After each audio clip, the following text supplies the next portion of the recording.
warahmatullahi wabarakatuh. Sudah berdoa? Yuk kita berdoa dulu. Bismillahirrahmanirrahim. Rabbi zidni ilman warzuqni fahman. Amin amin ya rabbal alamin. Nah, gimana kabarnya semua? Ibu harap kalian masih memiliki semangat yang sama seperti kita pertama kali berjumpa di 3 minggu yang lalu. Oke? Bisa ya?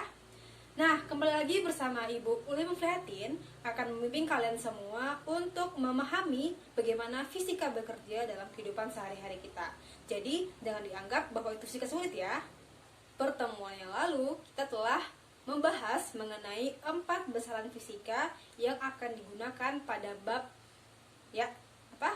bab gerak dan gaya. Yaitu apa saja?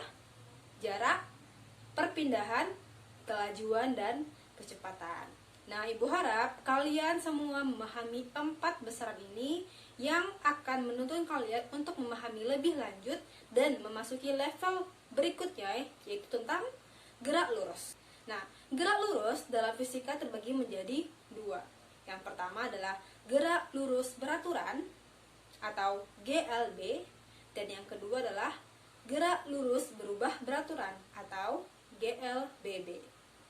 Namun, dalam video ini kita akan membahas lebih lanjut apa sih itu GLB. Nah, yuk simak penjelasan berikut. Nah, apa sih Bu GLB itu? Dalam fisika, GLB atau gerak lurus beraturan diartikan sebagai gerak suatu benda dalam suatu lintasan yang lurus dan memiliki kelajuan atau kecepatan yang tetap atau konstan. GLB dapat dirumuskan sebagai V sama dengan X per T.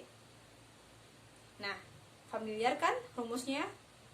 Dan dengan keterangan yang sama, V adalah kelajuan atau kecepatan, X atau S adalah jarak atau perpindahan, dan T adalah waktu. Ada sebuah percobaan yang membuktikan bahwa teori GLB ini bukan hanya teori, tapi juga ada pembuktiannya secara praktikum atau percobaan. Nah, sayangnya nih kita dipisahkan oleh jarak sehingga kita tidak bisa ataupun ibu tidak bisa menunjukkan kepada kalian bagaimana alat ini bekerja. Nah, alat ini dinamakan dengan ticker timer. Dan salah satu fungsi dari ticker timer adalah untuk mengukur interval waktu atau selang waktu pada suatu benda yang bergerak secara lurus. Nah, yuk disimak video demonstrasi ibu berikut agar kalian lebih memahami bagaimana suatu benda bisa dikatakan sebagai GLB. Nah, ini namanya adalah catu daya. Ini ada kabel buaya. Nah, mesin. Nah, jadi di mesin ini tampak ya, ini namanya adalah kertas karbon. Nah, di sini ada irisan lurus dan ini adalah namanya troli atau mobil mainan. Ini adalah namanya stiker. Sekarang kita akan mencobakan gerak lurus beraturan terlebih dahulu. Nah, kita on-kan atau kita sambungkan catu daya dengan sumber listrik. Ya. Nah, kemudian stiker ini kita potong. Nah, kita anggap dia sebesar ini ya. Sepanjang ini kita potong. Kemudian kita masukkan ke mesin. Nah, di bawah karbon biar dia bisa mencetak.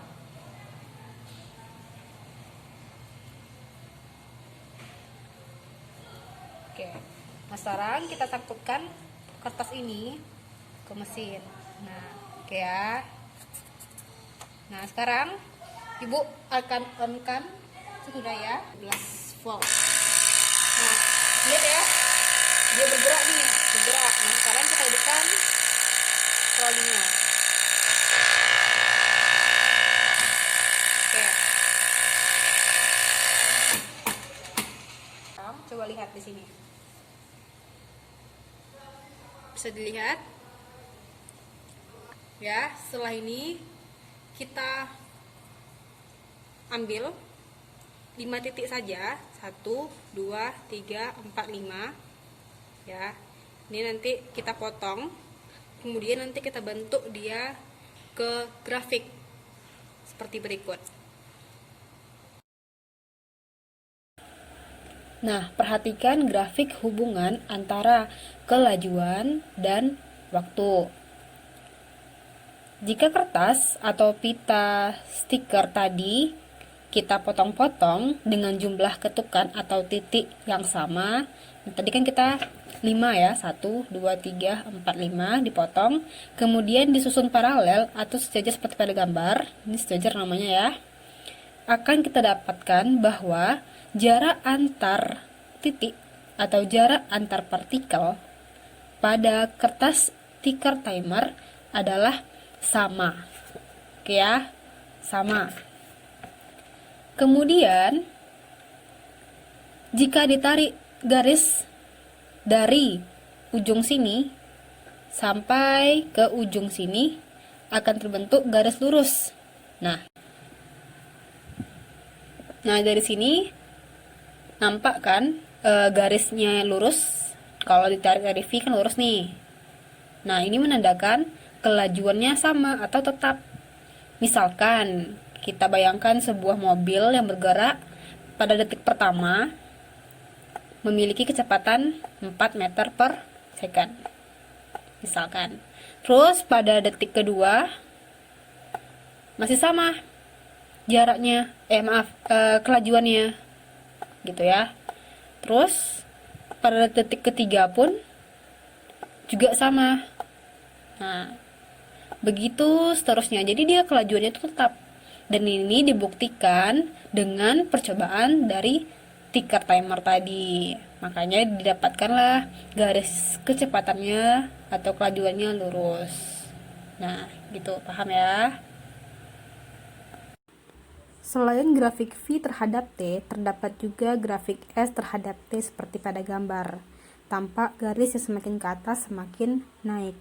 Hal ini menunjukkan bahwa kecepatan atau kelajuan pada GLB adalah tetap. Nah, ini ada contoh soal ya. Jadi ada sebuah mobil menempuh jarak sejauh 30 meter setiap 2 detik. Jika mobil tersebut bergerak secara GLB, hitunglah kecepatan mobil dan buat grafiknya. Nah, langkah pertamanya adalah setelah kita membuat gambar atau ilustrasi, selanjutnya kita tentukan dan kita mudahkan langkah kita dengan membuat tabel seperti ini ya, kayak gitu. Nah, jadi misalkan ketika waktunya sama dengan 0, kita anggap di sini 0 ya, waktunya sama dengan 0, maka jarak tempuh mobil tersebut juga 0. Nah, kemudian pada 2 detik ya, pada 2 detik bagaimana dengan jarak yang tempuhnya? Ya, sejauh 30 meter. Kemudian detik ke berikutnya berarti tinggal ditambah 2 aja, ya kan? Dari tadi dari 2 nih. Terus tambah lagi 2 jadi 4. Nah, ketika dia 4 berapa jarak tempuhnya? Tinggal ditambah 30. Berarti 30 sampai 30 60. Ini ditambah 2 ya, karena kan dia setiap 2 detik menempuh jarak sejauh 30 meter. Kemudian pada detik ke-6 tambah 2 ya. Berapa? Ya, tambah 30 saja. Jadinya 90. Kita akan membuat grafiknya. Nah, jadi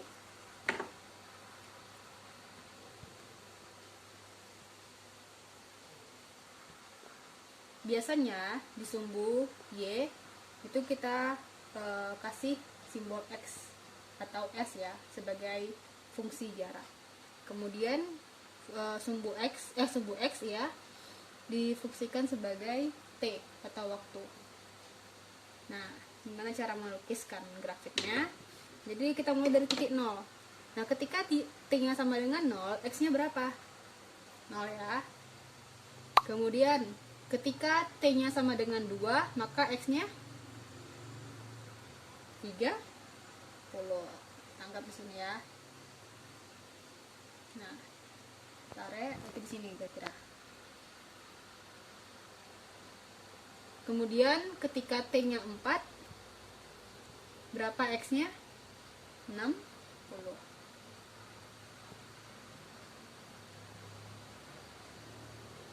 Ketika T-nya sama dengan 6, berapa X-nya? 90.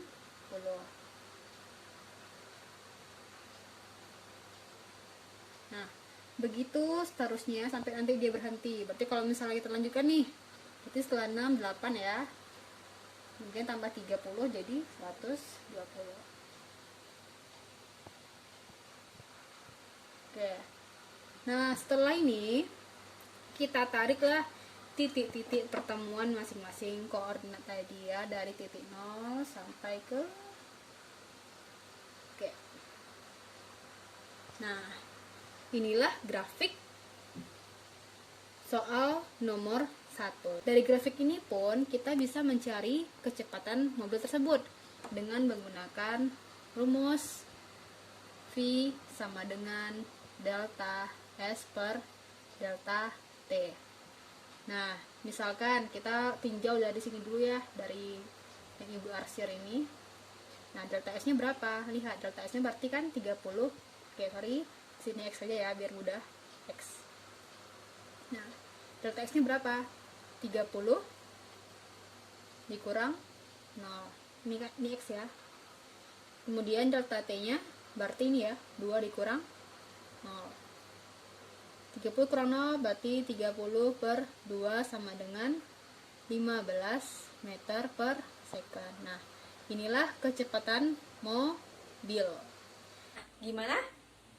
Seru kan percobaannya? Percobaan ini Ibu yakin pasti akan lebih seru dengan adanya kalian.